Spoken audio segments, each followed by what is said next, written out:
එතකොට ඒ එකතුවත් එක්ක එකතු වෙන්න ඕනේ නේද 52000 ගාණක්.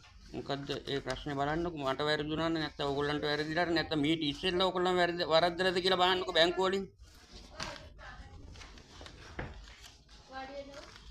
වාඩි වෙන්න අවශ්‍ය නැහැ මට. ඒ තරම් මේ සක්කිලි බැංකු මේවා. ඔයගෙ තමයි මීට ඉස්සෙල්ලා ඔක්කොම කරලා තියෙන්නේ. මං නිකන් නෙමෙයි යන්නේ මේ.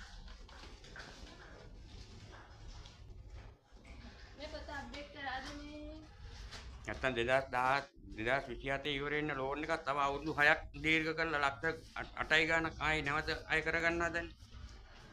ප්‍රශ්නනේ අපිට. අපි මොකද පෙන්ෂන් කාර්යය. අපි කාගේවත් රුපියලක්වත් හොරකම් කරලා නැහැ.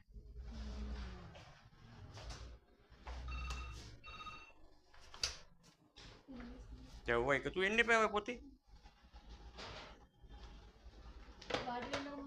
මට වාඩි වෙන්න අවශ්‍ය නැහැ. හිටගෙන ඉන්න හොඳට පුරුදුයි. හොඳ ආමිකාරයෙක්.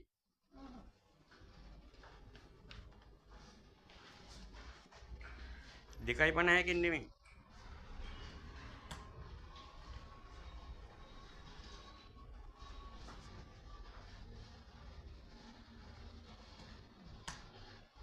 ඔය 2027 වෙන 2033 වෙනකන් දාලා අපි කාගේ වරදක් කරලා කියලාද අපි කාගේ හොරකම් කරලා කියලාද ඕගොල්ලන් අපේව හොරකම් කරගන්නේ. ඔය මහතැන් වලට කියන්නේ ඕගොල්ලන්ගේ ඉහළ නිලධාරීන්ට කියන්නේ මේක ප්‍රශ්න කියනවා කියලා මිනිස්සු ඇවිල්ලා. ඒක එහෙමයි ප්‍රශ්න විසඳන්නේ. ඕගොල්ලන් මෙතන පච ගාලා හරියන්නේ නැහැ. දැන් මට ඕක කියන්නකො. ඔය 600 ගාන කොහෙටද ගිල ගත්තේ කියලා.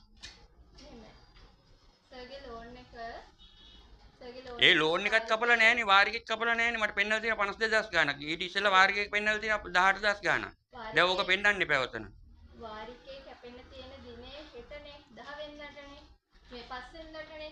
වාගේ පෙන්ෂන් එක දැන් 5 වෙනිදාලු 10 වෙනිදාලු හෙටලු මට කියන්නකො 10 වෙනිදා නෙමෙයි පෙන්ෂන් එක එන්නේ. කියන්න.